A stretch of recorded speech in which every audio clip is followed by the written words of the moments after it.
Okay, I'm going to run through the next series of slides very quickly. This is just really comparing antigen processing between the endogenous and the exogenous pathways.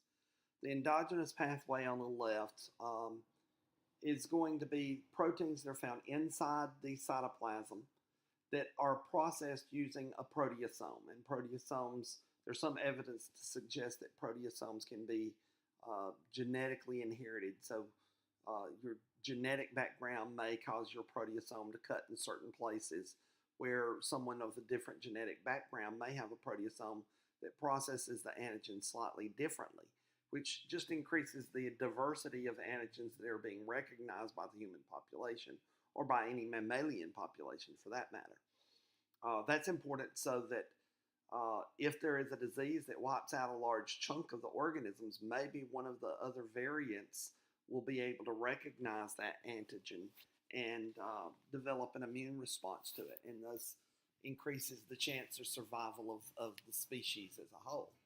All right, so now the endogenous antigen is picked up, it's processed through the proteasome, and then the processed antigen is excreted into or transported across the membrane into the rough endoplasmic reticulum.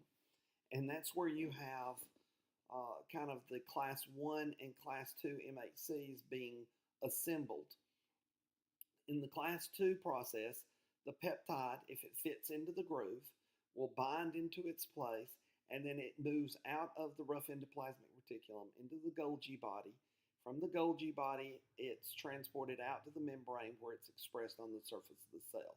Remember, most all cells in the body, at least all nucleated cells, are going to have class 1 MHC, where class 2 MHC is only on those antigen-presenting cells that are professionals, macrophages, dendritic cells, basophils, etc. And it goes through kind of a similar process, except that it can be transported out of the rough endoplasmic reticulum prior to antigen being inserted into the groove. So as it's going through, it's going to bind with exogenous antigen that's in this endosome, this phagolysosome where it's been processed. And if one of the pieces fits into place, then that MHC molecule is expressed on the surface of the cell. But it's only upregulated under certain conditions. In case the body's being attacked and there are macrophages or dendritic cells or something doing phagocytosis, that it increases the amount of class 2 MHC that's being expressed.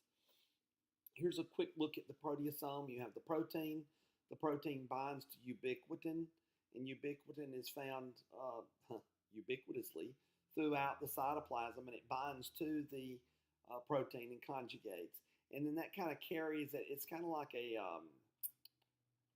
chaperone. It chaperones it to the proteasome and runs the protein through it. And then as it goes through, it chops it up into individual pieces in a pretty specific pattern. So imagine that this proteasome is cutting every 10 or every 20, or it's going to be chopping it up using what enzymes it has in its makeup to chop up the protein. And usually it tries to leave the number 2 and the number 9 amino acid as being one of those specific types that it likes. So this would be producing great antigen for a type 1 MHC molecule.